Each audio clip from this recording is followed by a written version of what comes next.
that way. Nile Gardiner from the Heritage Foundation joins us. What's going on here?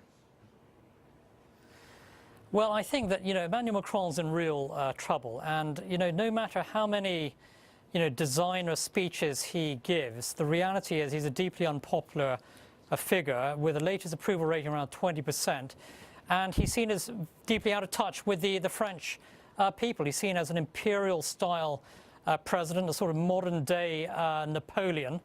And I think that, Macron's speech today will do nothing in terms of reducing the level of public anger that's out there in France against his administration, which I think is one of the most unpopular French administrations of modern times. So I think he's got a real uphill struggle. And the reality is, Neil, that the French economy in many respects remains deeply troubled with very high levels of unemployment. You continue to see economic refugees moving from France into Great Britain, where there are far lower taxes, more jobs available.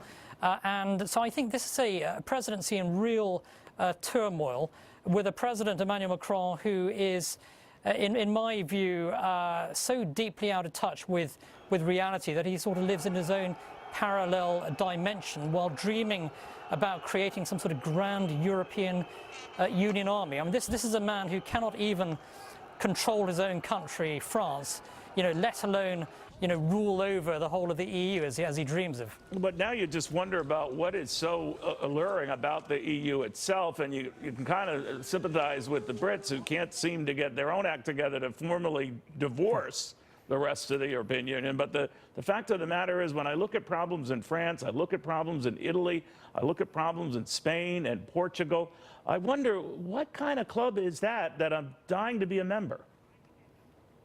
Yeah, that's an excellent point, Neil. And I think the problems you have in France are symptomatic of the wider problems in the European Union. So huge levels of public debt. You have very high levels of unemployment, a lack of jobs, extremely high tax rates. And so across the board, and the EU is in very deep trouble. And so the problems you see in France are even greater in southern European countries, such as Italy, for example, Greece, Spain. And so the problems that Macron is facing today, I think, are problems that are being faced by leaders across the EU with very good reason.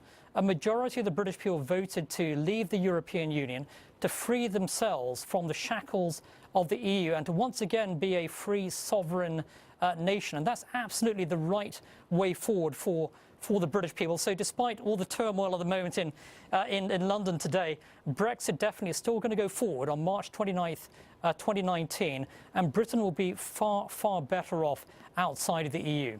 Yeah, it has very few alluring qualities, so you can understand the confusion, but man, oh man, what a mess. Now, thank you very, very much. Nile Gardiner. My pleasure, Neil.